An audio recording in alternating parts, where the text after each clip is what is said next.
It's always exciting when a new Pixar film is coming out and seeing what the talented filmmakers at that animation studio in Emeryville have come up with.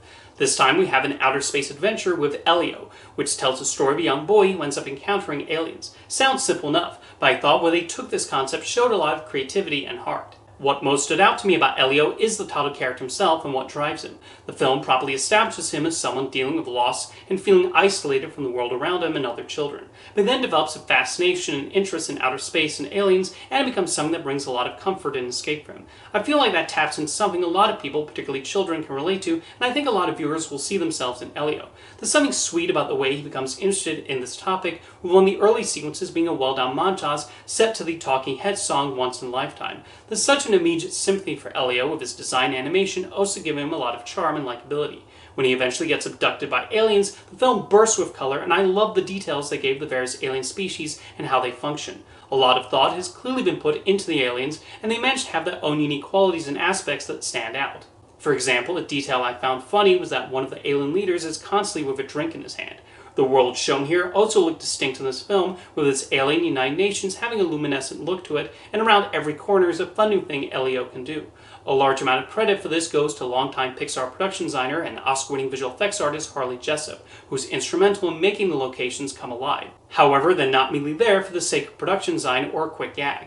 The script cleverly finds a way to utilize these things in the plot. Although the humor is on point too, with several humorous jokes. I found some of the funniest involved a clone of Elio's that's sent back to Earth, so nobody suspects he's gone. There's a lot of humorous inventive animation done with his clone, and I also wondered if he was meant to be a commentary on AI, as he tries to imitate and copy Elio, but is not quite right. The friendship that Elio strikes with an alien slug-like creature is nicely developed too.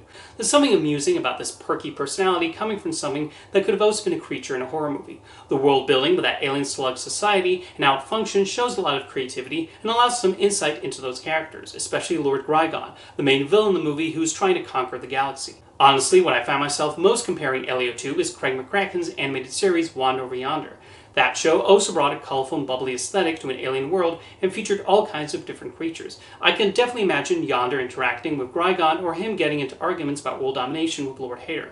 I don't know if Wander Over Yonder was an influence on Elio, but I do think both projects complement each other really well. A theme I appreciated in the movie is the importance of talking and negotiation to resolve conflict. I'm a big believer in that, and I thought it managed to tackle this idea in an intriguing way. Namely through its message that lying to resolve a problem is not always the quick solution you might think. I think that added a lot to Elio's development and how he handles being in this high-pressure situation.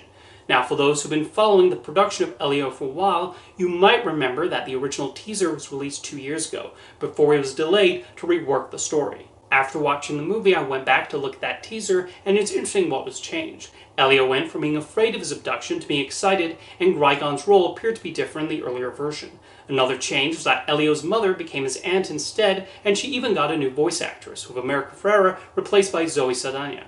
By the way, I thought the relationship between the two was also well explored, and she even gets some funny moments of her own. Now, Pixar movies always change a lot of the story throughout development and production, but this is a curious case where we got a peek at the changes through the marketing before even watching the entire film or the Blu-ray bonus features. Watching the finished movie versus what was presented in that early teaser, I do have some understanding of why they made the alterations they did, and unless you follow the production, I think most viewers won't notice.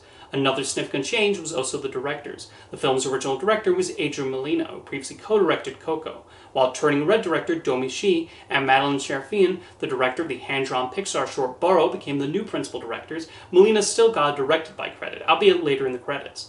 And while there are some changes, a number of the scenes featured in the teaser are still intact in the movie, just with new context. But ignoring all the production history, I thought Elio was an enjoyable and sweet film that succeeded in presenting this imaginative and creative take on an alien world and exploring the issues faced by its title protagonist.